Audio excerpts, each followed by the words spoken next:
Kailangan mo ng pera. Ngayon tuturuan kita para magkapera ka kaagad bukod sa inyong pagiging masipag at matyaga. Focus ka lamang kapag po ginagawa nyo po ito at ikaw ay mag-concentrate at i-claim nyo na kaagad ang swerte. Huwag ka mag-iisip na hindi ka magkakaroon ng pera. Ang isipin mo, magkakaroon ka ng pera. Maraming pera pa darating sa inyo. Makakabayad ka sa mga pagkakautang. Lahat ng mga pangarap po ninyo ay inyo pong makakamtan.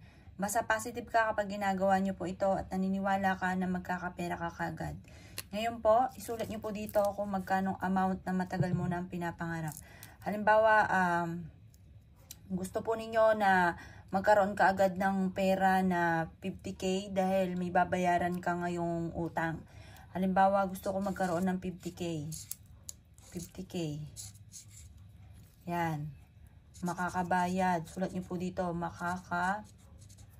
bayad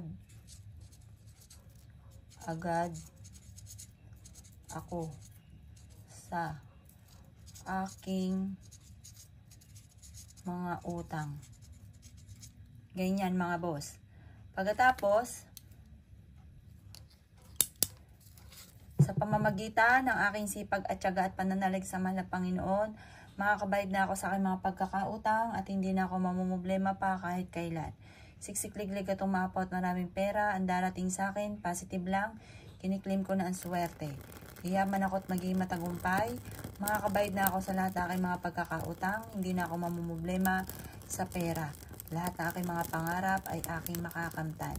Basta positive ka lang, kiniklaim ko na ang swerte, makakabayad na ako sa lahat ng aking mga pagkakautang. Makakamit ko ang lahat ng aking mga pinapangarap. Siksikliglig at umaapaw at maraming pera ang darating sa akin. Ganyan lang ang pag-wish mga bossing. Pagkatapos mga bossing ko, ito ay ihagis po ninyo, itong pinakaabo sa harapan ng bahay po ninyo. Yan po ay tutulungan ka para hindi ka na makautang pa. Tutulungan ka para makamit nyo kung ano man yung ninanais ninyo. Nais mo nyo makamtan ng inyong mga pinapangarap. Yan po hayaan nyo na pawiri ng hangin. Ito mismong abo po at yan ay makakatulong upang sa ganun yung abo ay panawagan para kaagad yung makamtan kung ano man yung ninanais ninyo na makabayad kaagad sa utang, magkaroon ng maraming pera. Subukan nyo po yan, proven po yan mga bossing. Or kaya, gusto nyo magkaroon ng malaking benta. Halimbawa sabihin nyo po, ngayong araw, today, magkakaroon ako ng 7 million. Walang masamang mangarap. Magkakaroon ako ng 7 million. Magkakaroon ako ng malaking benta. Ngayong araw na ito, kailanman ay hindi na ako mamumblema sa pera. Magkakaroon agad ako ng 7 million. Ngayong araw na ito, magkakaroon ako ng 7 million. Ngayong araw na ito, magkakaroon ako ng 7 million. Ganun ang mga pag-wish ng walang gamit na sana. Direct to the point mga bossing. Pagtapos, ihagis nyo rin yan sa harapan ng bahay po ninyo.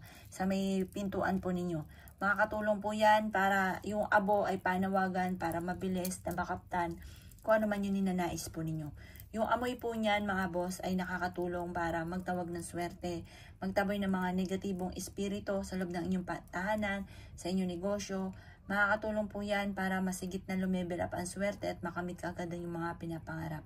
Kung hindi nyo pa ito nagagawa, ay gawin nyo na po. Makakatulong po yan mga bossing ko para maraming pera araw-araw ang dumating po sa inyo.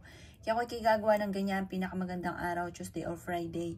Pero kung busy ka, gawin nyo ito ng kahit anong araw, basta umaga ng alas 7 ng umaga. At makakatulong po yan para makatawag ka ng maraming pera, maraming swerte. Kung kayo naniwala at nasyo po yung gawin, asya mga boss, good luck po sa inyo po lahat.